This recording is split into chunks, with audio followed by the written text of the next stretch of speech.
It should have been light enough by now to turn off the headlights, but the clouds and the rain had taken command of the situation. It wasn't a heavy rain, more of a dark drizzle, but enough to keep the wiper going. The rain didn't bother me because I would go fishing in any weather as long as the water wasn't frozen. It was a habit that I had adopted 6 years ago, after my 2 kids left for college. My married life took a turn for the worse at that time. For years I had anticipated the children leaving so that Marcy and I could spend a little quality time together, if you get my drift. Marcy went the other way. After the kids were gone, she found new interests and new friends that didn't include me. Of course, being the trusting fool that I was, I initially never imagined that it was anything more than that.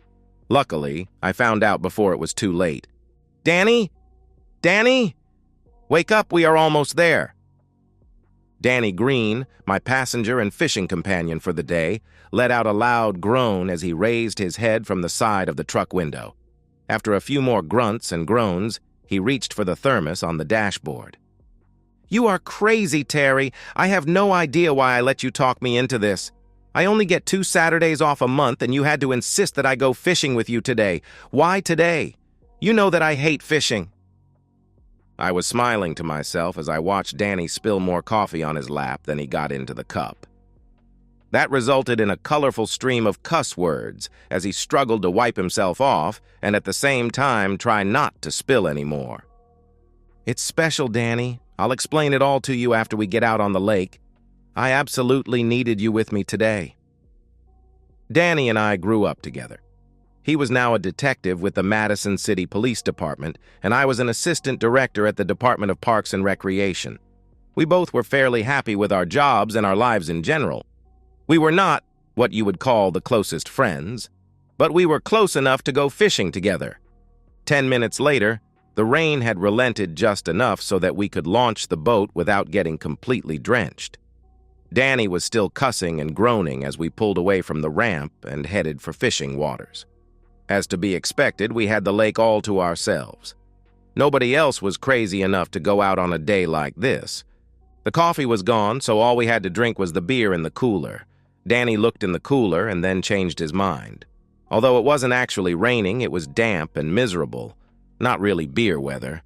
I just brought some night crawlers and a little bit of mush along. No minnows today. After drifting into a quiet little cove, we both baited up and dropped in a couple of lines.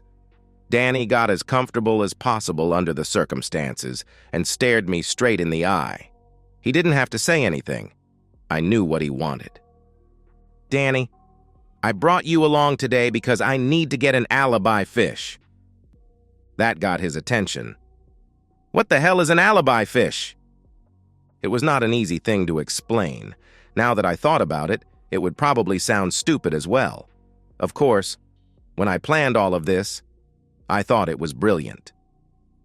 "Danny, I have to be able to prove that I was here today, fishing. I need you to verify this. And I need the fish to prove that you are not lying for me, just because we are friends." My friend gave me an exasperated look as he reached into the cooler. I didn't think he was going after the beer to cool off, but rather to be able to wrap his head around my ridiculous explanation. He gave me a weird look and waved his hand at me, indicating that he wanted to hear more as he twisted off the cap. I didn't respond. I went for the ice chest and got a long neck for myself. It was too cool for beer, but we both had one anyway. "Do you remember Hannah Marshall?" "Yeah. She married that trucker from Paxton. Big brute that everybody said used to run with the Devil Dogs. Roscoe Bousher. They got married about 8 years ago." "So what does Hannah Marshall Bousher have to do with your alibi fish?" "About 2 years ago, Marcy started to hang out with Hannah. At first, I just thought it was girl stuff. You know, shopping and having lunch and things like that." Go on. Where are you taking this, Terry?" "Danny, I ain't the smartest guy in town, but it didn't take me long to figure out that Marcy was running around on me." "I don't want to get involved with this, Terry. I'm not going to stick my nose into your personal problems."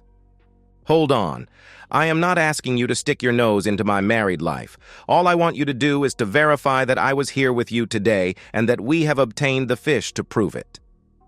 "The alibi fish?" Danny asked. "Right. Without the fish, anything that you say might be suspect."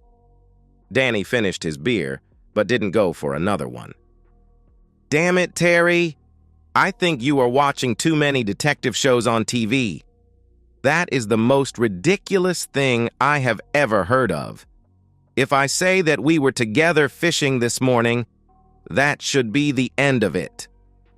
"I would feel better if we had the fish," I stated. I heard a groan come from my fishing partner as he pulled in his line. While he was putting on a fresh worm, he tilted his head sideways to look at me. "You haven't told me why we are here, Terry.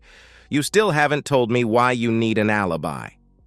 I hit the trolling motor for about 5 seconds to allow us to drift closer to the pads near the shore. I started to get seriously interested in what Marcy was doing, but I didn't know what to do about it. She isn't big on using the computer for anything, so I discarded the idea of trying to track any activity there.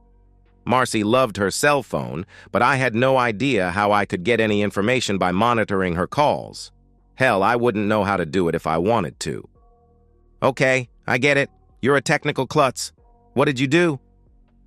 "I got 3 voice-activated digital recorders at Radio Shack.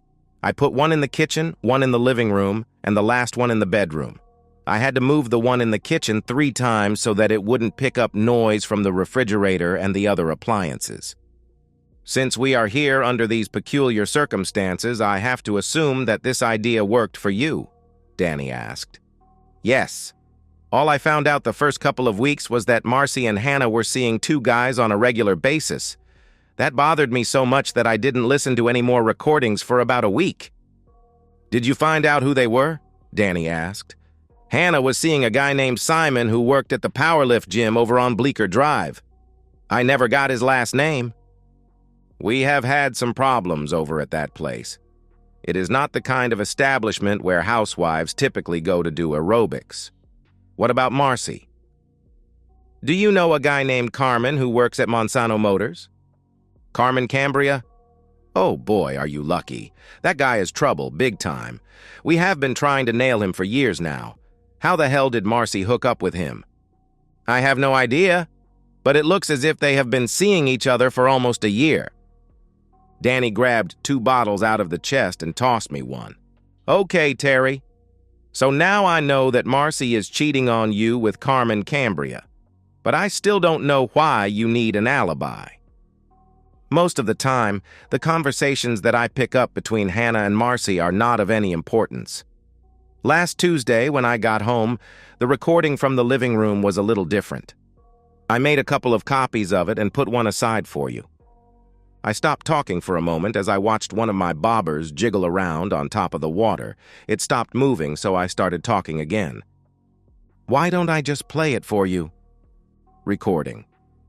"We have to do it on Saturday. Terry always goes fishing on Saturday and he goes alone. That means that he won't have an alibi." "Saturday sounds good to me, but we have to get it done early before Roscoe wakes up." "I'll give Terry's gun to Carmen right after Terry leaves to go to the lake. I figure he can get over to your place about 8 o'clock. Is that early enough?" "That will be great. Roscoe will still be dead to the world. He doesn't start to move till about noon on Saturday. Carmen said he would shoot him once in the head and once in the heart, just like they do in the movies. He will wipe off his prints and then leave the gun by the body. You can call 911 and report an intruder. By the time the cops get there, Carmen will be back over here." "Are you sure they will be able to trace the gun back to Terry?" "Absolutely. He bought the gun from a friend of his who is a detective. It is registered and easily traceable. Terry won't have anybody to claim he was fishing with him since he always goes alone. Just in case, Simon will be down in Atlantic City until late Sunday."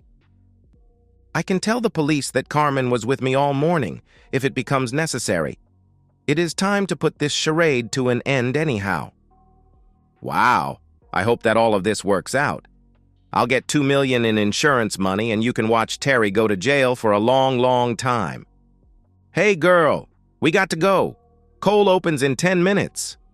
Danny stopped drinking his beer and just stared at me.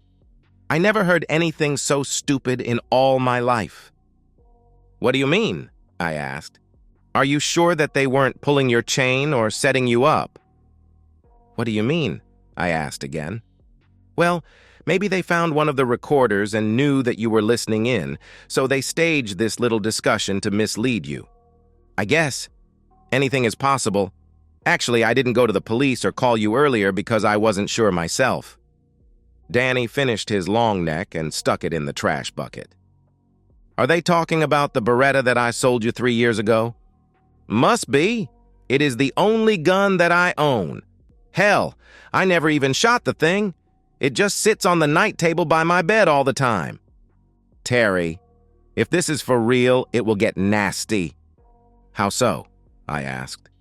You do realize that if you knew that murder was going to be committed and did nothing to stop it, you could be considered an accessory. Who was I going to tell? Who would have believed me? I played the tape for you, and you don't even believe it. And you are my friend. So you did nothing? Danny asked. No. Last night after Marcy was asleep, I took the Beretta out to the garage and disabled it. Disabled it? Danny asked. Yeah, I fixed it so that it wouldn't fire. My fishing partner let out a long sigh. Well, that's a relief. I feel a lot better about the situation now. Good move, Terry. We still hadn't caught a fish. Danny pulled in one line and took off the bobber. I watched as he fastened a lead sinker on the bottom and put a mush ball on the hook. He flipped it into the channel and fed out the line until it hit bottom. 2 minutes later, he pulled a foot-long sucker into the boat. Okay, good buddy. We got your alibi fish. Let's get the hell out of here. I have a feeling that I am going to get a phone call very shortly if your recording wasn't a sham. We were driving for about 20 minutes when Danny started verbally pounding on me again. Terry, I can't believe that you let this thing get so convoluted. It sounds like some sort of weird urban legend tale that you would read on the internet. Nothing makes sense. Come on. It's not that unbelievable, is it? It could happen. I don't think so. It is the worst planned crime of the century. Nobody would be stupid enough to try something like that. I can't believe you fell for it. Okay, Mr. Know-It-All. If the conversation was a setup, what were they trying to get me to do? Did they want me to call the police? Did they want me to warn Roscoe? Did they want me to confront Carmen? Hell, maybe Marcy just wanted me to leave and file for divorce. Why would they set something like that up? I don't know. I just can't believe any of it. Why would they leave a gun that was wiped clean of fingerprints if they were trying to frame somebody? What about GSR and DNA? This is not the 20th century. We have the technology now to clarify all of this evidence. Now, who is watching too much TV? Before they can get all of that stuff straightened out, I will be rotting away in a jail cell. Danny was just starting to crack a smile when his cell phone rang or whatever they did. Detective Green, what's up? As Danny listened to the phone call, I noticed he silently voiced the words. Oh, shit. Okay, give me the exact address, but it will probably take me 10 minutes or so to get there. Keep everybody at the house and don't move anything unless it is absolutely necessary. Danny turned the phone off and leaned back in his chair. I take it that you know the way to Roscoe and Hannah's place? 5 minutes later, he looked over at me. Stop smiling, you smart son of a b****. It's not funny. I was still grinning when we pulled up at the house. Danny quickly stopped the EMT guys while they were wheeling a gurney out to the van. As he looked over the occupant, he shook his head in disbelief. An officer in plain clothing approached him, and they were soon in a deep conversation, with lots of arm waving and indistinguishable shouting. There were at least 4 black and white units on the street with their lights flashing. Danny waved me over as they started walking towards the house. Detective Wallace, this is Terry Connor. Terry Don Wallace. As I shook his hand, he casually commented, "Oh, you are the guy who owns the gun." It was a comment sort of posed as a question. Danny stopped and turned to him. "Wallace, who told you that it was Terry's gun?" Don Wallace seemed a little uncomfortable at the question. "It was Mrs. Boucher. I asked her who the owner of the gun was, and she said Terry Connor without hesitating." "Don, how did she know that?" "I don't understand." "How did Hannah Boucher know that that gun belonged to Terry Connor?" "I am not sure." "Have somebody take her down to the station. We have a lot of talking to do." Detective Wallace went into the house. Danny glanced back at the EMT vehicle as it was leaving. "I couldn't catch much, Danny, but he looked to be in bad shape from what I could see. Is Roscoe going to be okay?" "Roscoe? Roscoe is fine. That bloody mess on the way to the hospital is Carmen Cambria." "Terry, I thought you said you disabled the gun." "I did. Hell, it took me about 2 hours," I replied. "What the hell did you do to it?" Danny asked. "I drilled a small hole in the barrel and then forced a bolt into it. It seemed to be blocking the barrel pretty well when I finished. I burned through 4 drill bits getting that hole done." "Why?" "Why didn't you just take out the firing pin?" "I didn't know how to do that." Danny sighed deeply and gave me a small grin. "It seems that Carmen decided to wake Roscoe up just before shooting him. I guess it was some kind of macho thing. Anyhow, when Carmen pointed it at Roscoe's head and pulled the trigger, it exploded and blew half of his hand off. He lost his thumb and 2 fingers. It only took a few seconds for Roscoe to figure out what was going on. He was still beating Carmen 5 minutes later when the police finally arrived. They had to hit him with a taser to pull him off. Well, I sort of disabled it. It didn't truly fire." "Geez, Terry, I can't believe all of this."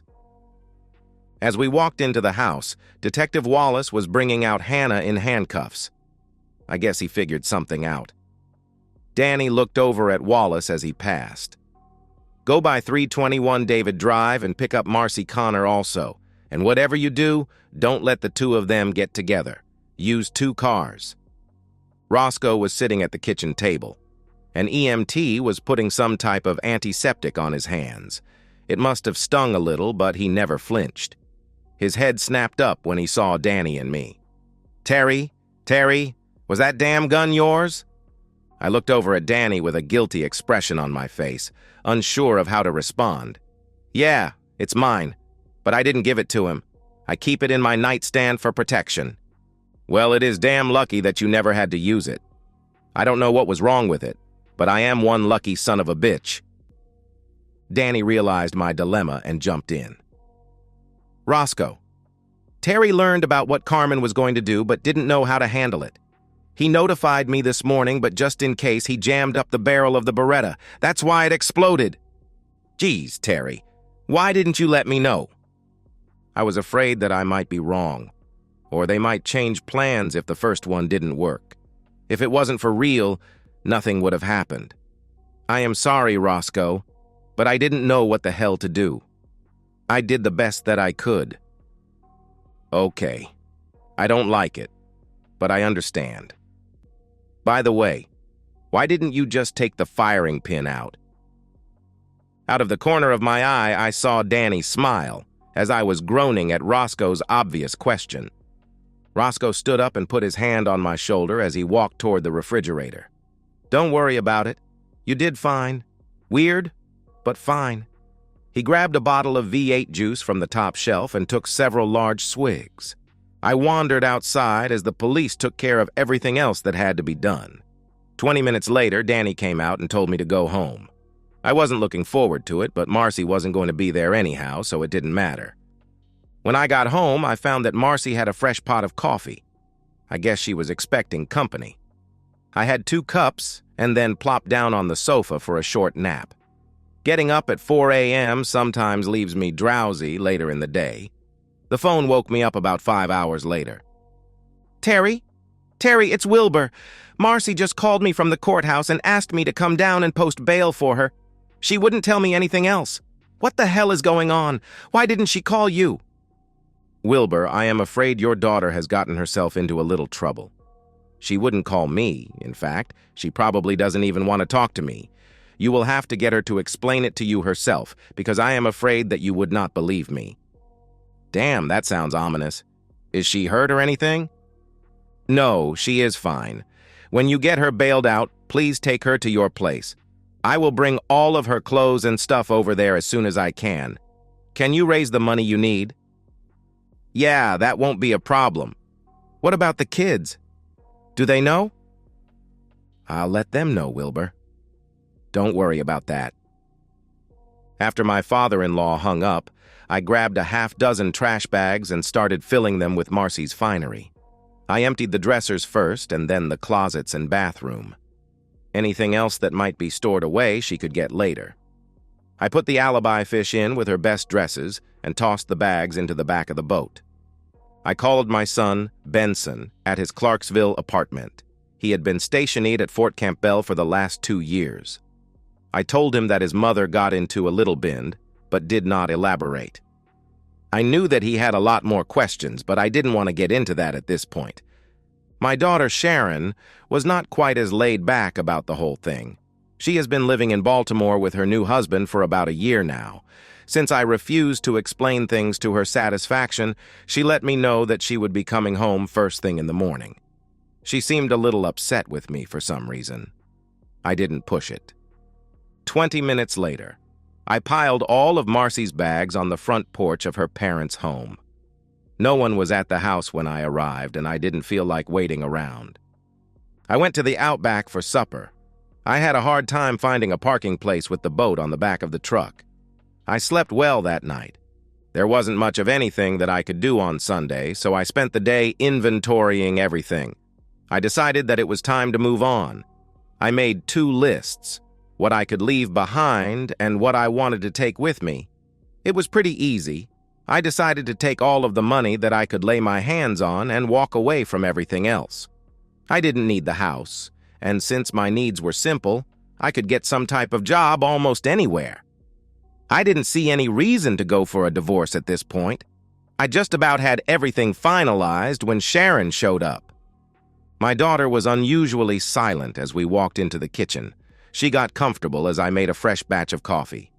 The perk started, and I sat down. I am sorry about all of this, Dad. You don't have anything to feel sorry about. The first 5 minutes that I was talking to Mom, she was screaming that you tried to kill some guy named Carmen, who I had never heard of. I figured out later that he was her boyfriend. I had no idea that she was cheating on you. For over a year now, I replied. When I asked her why she was in jail and you were not, she went ballistics on me. While Grandma was calming her down, Grandpop took me into the kitchen and explained everything to me. Apparently, he got the complete story at the courthouse from Danny Green while they were getting her ready for release. Sharon, I am sorry that you got caught up in this mess. I was trying to keep it from you and Benson. This is all stuff that you don't need to know. I poured 2 cups of coffee and got her some cream. Actually, I know all I need to know. I came here to give Mom support, but I don't really feel the urge anymore. I am going back home straight from here. Do you need any help? No, I am all right, but I am afraid that this fiasco will cause me to become a local laughingstock. I am going to go away for a while. I don't know where and I don't know for how long, but I am leaving within the next few days. You are not going to stick around for Mom's trial? No. I have to give a statement tomorrow about what happened, but after that, they say I am free to go. If they need me for anything, they can always find me. I meant, are you staying around to help or support Mom? Are you joking? She tried to kill a man for insurance money and blame it on me so she could be with her lover and send me to jail for a few years.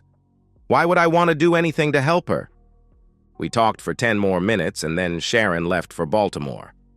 The day was about to take an interesting twist. I wasn't that hungry, so I just popped an English muffin into the toaster for supper.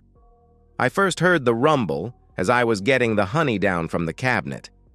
Before the toaster had finished its job, the rumble had grown into a loud roar and had really gotten my attention. I glanced out the front door and saw at least 30 motorcycles pulling up to the house. I had no trouble recognizing Roscoe on the lead bike. There was no discussion. He just walked up to me, handed me a dilapidated half-shell, and turned to go back to the Harley. I followed and got mounted behind him.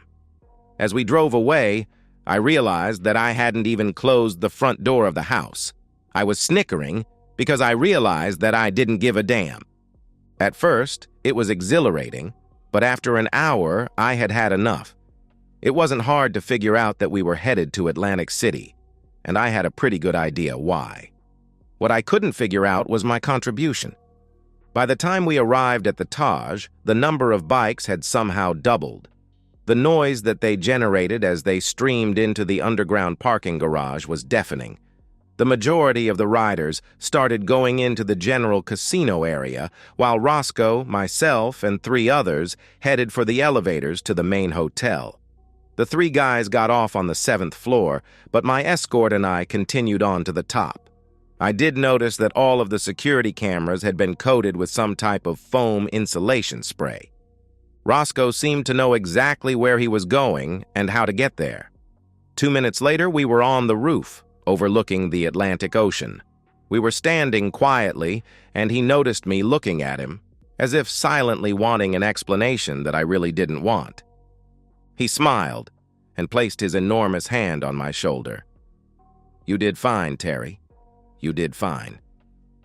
About that time, the 3 guys joined us on the roof with a new player. Simon Walcott was definitely scared to death as he reluctantly arrived. Although he worked at a commercial gym, he was no match physically for Roscoe. Again, there were no words spoken.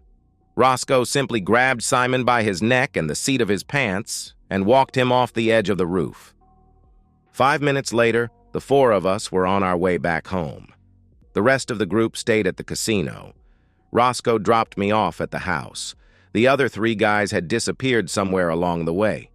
I handed him back the helmet, we smiled, and we said nothing again. I liked this guy. I slept well that night. Danny came by early the next morning. He had called several times Sunday night to check on me and got no answer. I just smiled and said I had too much to drink and had passed out. It went no further. It was a busy day. I had everything planned out, and it all went like clockwork. I spent the whole day closing accounts and tidying up loose ends. I called Wilbur to see how things went at his end. He arranged for Marcy's bail, and she was settled in at their house. He asked if I wanted to speak to her, and I declined. I am not certain if she was up to it or not, but he felt obligated to ask. Hannah had no one to post bail for her, so she was going to be a county guest until her trial. I was just getting ready to go to Taco Bell for supper when Danny called again to let me know that Simon had been found dead in Atlantic City. He asked me if I knew where Roscoe was. He didn't think it was funny when I laughed at his question. His demeanor picked up a little when I told him to come over to the house to get his new boat. Hell, I didn't need it anymore, and I didn't want to waste a lot of time trying to sell it. I spent the next 4 weeks living with Sharon and her family. Every day, I went down to the harbor and just milled around with all of the tourists. Danny was more than willing to give me the status of things at home. Marcy and Hannah avoided trial by pleading guilty to a variety of charges. They both received sentences of 3 to 5 years. The Atlantic City police had no idea what happened to Simon and were not even actively pursuing any investigation into the matter. Monsanto Motors mysteriously burned to the ground. More than 87 cars were lost in the fire. There were no leads. Carmen Cambria spent over 2 weeks in the hospital and was now awaiting trial for various charges, including attempted murder. Roscoe agreed to stay in the area until Carmen's trial. I seem to have lost all interest in fishing. And that's the end of today's story. If you enjoyed it, please give this video a thumbs up and drop a comment below. Your support helps the algorithm push my content further. If you're new to the channel, don't forget to hit that subscribe button. It really helps me keep creating more stories for you. Thanks for watching, and I'll see you in the next one.